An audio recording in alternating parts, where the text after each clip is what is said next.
नमस्कार, प्रणाम। मैं इंजीनियर दीपक कुमार, आप देख रहे हैं PNP news public and power. दोस्तों, कल 1 फरवरी 2024 को भारत सरकार का अंतिम बजट पेश होने वाला है लोकतंत्र के मंदिर में।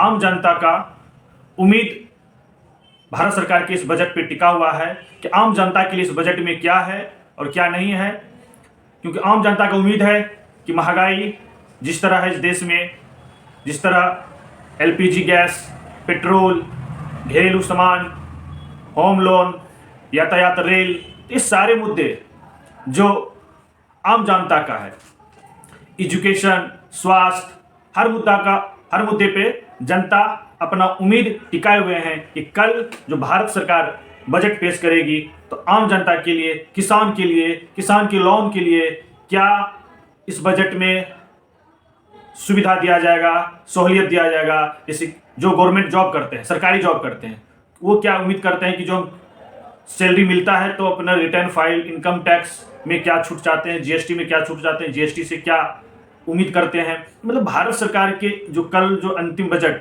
इस सरकार का जो अंतिम बजट है, वो आम जनता के लिए कितना फायदेमंद होगा, आम जनता से कितना जुड़ा हुआ रहेगा, ये सारी बातें आइए आम जनता का रिएक्शन जानते हैं, आम जनता का उम्मीद जानते हैं। आम जनता से सवाल करते हैं कि क्या उनका उम्मीद इन भारत सरकार से है इस बजट पे।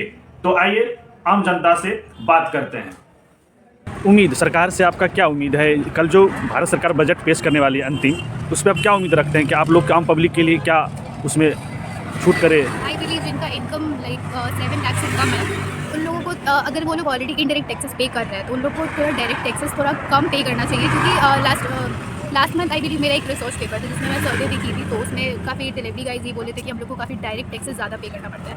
तो मैं उन लोग के बिहाफ में ये कहना चाहूँगी कि गवर्नमेंट को जिनका लो इनकम है उनको थोड़ा डायरेक्ट टैक्सेस थोड़ा कम पे करना, ऐसे कोई प्रोविज़न बनाए वो लोग कि थोड़ा टैक्सेस कम हो जाए। और तो पेट्रोल, एलपीजी, ये सब पे काफ़ी ज़्यादा हाइक सुनने को मिल रहा है हम लोग को, तो ये भी थोड़ा कम हो सकता है। और घरेलू सामान जो है उस पर क्या उम्मीद करते हैं कि कम महंगाई के है वो, उसमें भी जनरल हाइक तो ऑब्वियसली वो इन्फ्लेशन की वजह से आती है, बट उसमें थोड़ा सा इनडायरेक्ट टैक्सेस अगर गवर्नमेंट कम कर सके और एजुकेशन और स्कॉलरशिप प्रोवाइड कर सके ज़्यादा से ज़्यादा, तो वो ज़्यादा बेनिफिशियल होगा बहुत सारे लोगों के लिए। क्या आप बिहार में चाहते हैं कि रेल का जो है यातायात बढ़ाया जाए, क्योंकि जो मिडिल क्लास लोग हैं उनको बहुत ज़्यादा यातायात करने में दिक्कत होता है? ऑब्वियसली हाँ, रेलवे का थोड़ा वो इंक्रीज़ करना चाहिए, क्योंकि अभी हम लोग राम मंदिर वाले में भी देखे थे कि उसमें भी बहुत सारे ट्रेन्स को चलाया गया था फ्री में। तो और ज़्यादा से ज़्यादा ट्राई कर सकते हैं कि जैसे कोई स्पेशल ओकेजन हो, वो ऑलरेडी होता है, जैसे बिहार में छठ पूजा हो गया तो उसमें स्पेशल ट्रेन्स दिए जाते हैं, बट वो थोड़ा और इंक्रीज़ करना चाहिए, क्योंकि उस टाइम हम लोग देखते हैं कि बहुत ज़्यादा काफ़ी क्राउडेड हो जाता है, specially Patna station, Patna junction काफ़ी ज़्यादा, मैं खुद पर्सनली भी देखी थी तो बहुत ज़्यादा क्राउडेड था। तो अगर ट्रेन्स के लिए अगर किया जाए, थोड़े और स्पेशल ट्रेन्स इंट्रोड्यूस किए जाए तो बहुत बेनिफिशियल होगा नॉर्मल पब्लिक के लिए। तो जैसे कि जान रहे हैं, मेरा नाम अंशु शेखर हुआ। जैसे कि जान रहे हैं कि कल हमारे देश का अंतिम बजट पेश होने जा रहा है 1 फरवरी को। तो आम नागरिक की तरह, एक एंटरप्रेन्योरशिप की तरह, एक स्टूडेंट की तरह और एक बिजनेस ऑनर की तरह मैं बताना चाहूँगा कि कल के ये जो बजट पेश हो रहा है उसमें हम लोगों की क्या आशा है सरकार से। सरकार हम लोगों के लिए, आम आदमी के लिए, आम बिजनेसमैन के लिए या स्टार्टअप कम्युनिटी के लिए क्या करने के लिए क्या करना चाहिए और क्या उसमें, ताकि हम लोग के ऊपर जो एक्स्ट्रा बोझ है उसको कैसे कम किया जा सकता है। तो कुछ पॉइंट है जिसको मैं उजागर करना चाहूँगा। पहला कि जो एज ए बिजनेसमैन हम लोग ये चाहेंगे कि ये जो बजट पेश होने जा रहा है उसमें ये चाहेंगे माननीय वित्त मंत्री निर्मला सीतारमण से कि जो टैक्स लेवल है 18% वाला उसको कुछ कम किया जाए, ताकि बिजनेस जो है और अच्छे सुचारू रूप से किया जा सके। जैसे सरकार का भी अभी जो जोर है वो स्वरोजगार पे है, स्वरोजगार के पीछे, स्टार्टअप के पीछे, एंटरप्रेन्योरशिप के पीछे सरकार जो है बहुत कुछ कर रहा है, बहुत कुछ करने की कोशिश कर रहे हैं। तो वही चाहेंगे कि जो टैक्स पॉलिसी है, टैक्स का जो स्लैब है उसको जो है कुछ कम किया जाए, 18% से कम करके 13, 12, 14 कुछ किया जाए, ताकि जो है कि दोनों के लिए, कंज्यूमर के लिए और कस्टमर्स के लिए, दोनों के लिए बहुत आसान हो सके। ये हुआ पहला पॉइंट। दूसरा कि जो सुविधाएं, आम सुविधाएं हैं जनता के लिए, जैसे कि अभी जो आपको परिवहन का जो सबसे अभी सुचारू रूप है, जो लोग सबसे ज़्यादा, जो आम लोग से लेकर बड़े लोग से लेकर या छोटे परिवार के लोग यूज कर रहे हैं, ट्रेन को यूज कर रहे हैं, क्योंकि आपको रेल का बजट अलग से पेश नहीं होता, आम बजट के साथ ही पेश होता है। तो इसमें ये चीज़ कहना चाहूँगा कि जो सुविधाएं हैं उस सुविधा को और बढ़ाया जाए, जिस वजह से गवर्नमेंट जिस रूप से गवर्नमेंट हम लोग से चार्जेस लेती है, चाहे आप कोई प्रीमियम ट्रेन ले लीजिए, तेजस को ले लीजिए, राजधानी को ले लीजिए, तो सुविधाएं जो है छोटे मोटे ट्रेन में भी इस सुविधा को बढ़ाया जाए। आप जिस हिसाब से पैसे ले रहे हैं उस हिसाब से सुविधाएं आम जनता को नहीं मिल पा रही है, जिससे कि जो आपको मध्यवर्गीय परिवार है या छोटे परिवार है उन पर जो है बोझ और ज़्यादा बढ़ जा रहा है। तीसरा जो सबसे इम्पोर्टेंट पॉइंट पे मैं फोकस करना चाहूँगा, बताना चाहूँगा, वो महंगाई आज के समय में हो जाती है। मैं बिजनेसमैन हूँ, मैं भी देख रहा हूँ आगे जो हमारे कस्टमर या कंज्यूमर जो हमारे पास आते हैं, महंगाई जो है दिन प्रतिदिन वो बढ़ते जा रहा है। उस महंगाई पे कैसे लगाम लगाया जा सके, हमारा जो जीडीपी है उसको कैसे इंक्रीमेंट किया जा सके। जीडीपी चूँकि हमारा जो है उस हिसाब से नहीं रहा, पिछले फाइनेंशियल ईयर में उस हिसाब से नहीं रहा, तो ये जो फाइनेंशियल 23 और 24 और 25 वाला जो स्टार्ट होने वाला है, इसमें हम जीडीपी पे को कैसे कंट्रोल में ला सकते हैं, जीडीपी को कैसे अच्छा कर सकते हैं, जिससे सीधा फायदा जो हमारे जो छोटे परिवार है या जो मध्य वर्गीय परिवार है उसको मिल सके। ये कुछ पॉइंट था जिस पर मैं फोकस करना चाह रहा था।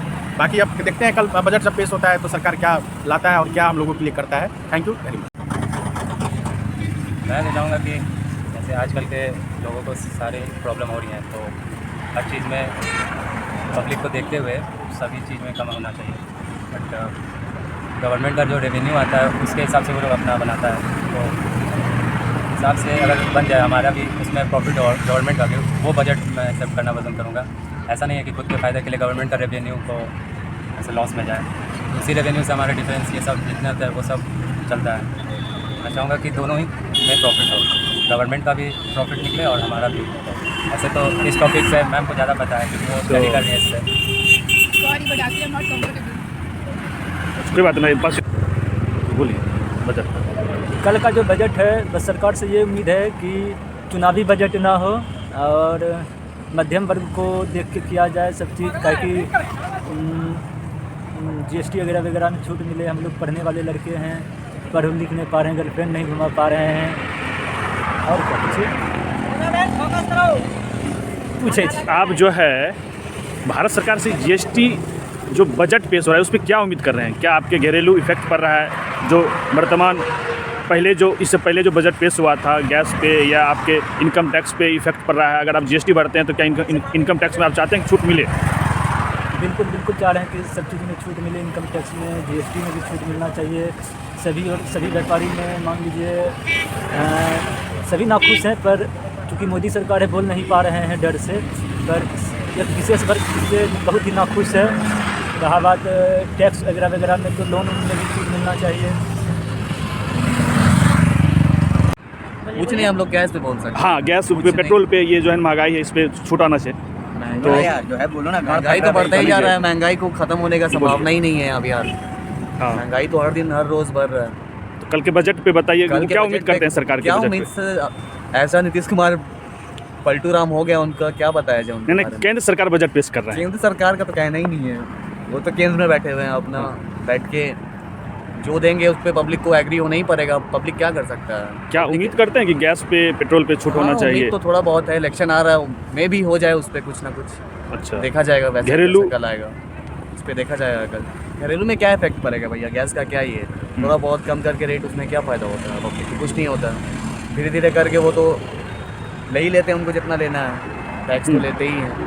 बाकी इधर से भी उस पर क्या पब्लिक कर सकता है? अब जो आएगा उस पर एग्री होना पड़ता है।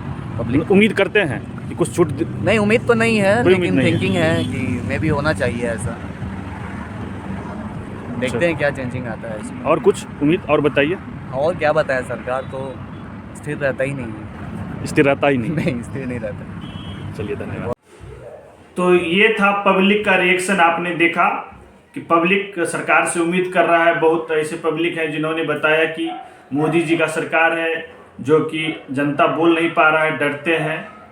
तो हर कोई अपने तरीक़ा से विचार रखा। स्टूडेंट कोई अपना बिजनेस चला रहा है तो क्या इफ़ेक्ट पड़ रहा है कंज्यूमर को, कस्टमर को, जो मालिक हैं, तो सारे इफ़ेक्ट दिख रहा है। तो सभी लोग उम्मीद किए हुए हैं कि भारत सरकार जो बजट ला रहे हैं आम जनता की सहूलियत के हिसाब से लावे, हम लोग उम्मीद करते हैं। तो ये पब्लिक का रिएक्शन था, आम जनता का। अगर आप लोग को भी इस बजट पे कोई उम्मीद है तो अपना हमारे YouTube चैनल पे कमेंट पे डालिए, लिखिए, अपना रिएक्शन दीजिए, शेयर करिए वीडियो को और PNP न्यूज़ को सब्सक्राइब करिए। जो कि और बेल आइकन को जरूर टच करिए, जो कि आपके पास हमारा कोई भी वीडियो बनेगा तो आपके पहले नोटिफिकेशन जाएगा। धन्यवाद, प्रणाम।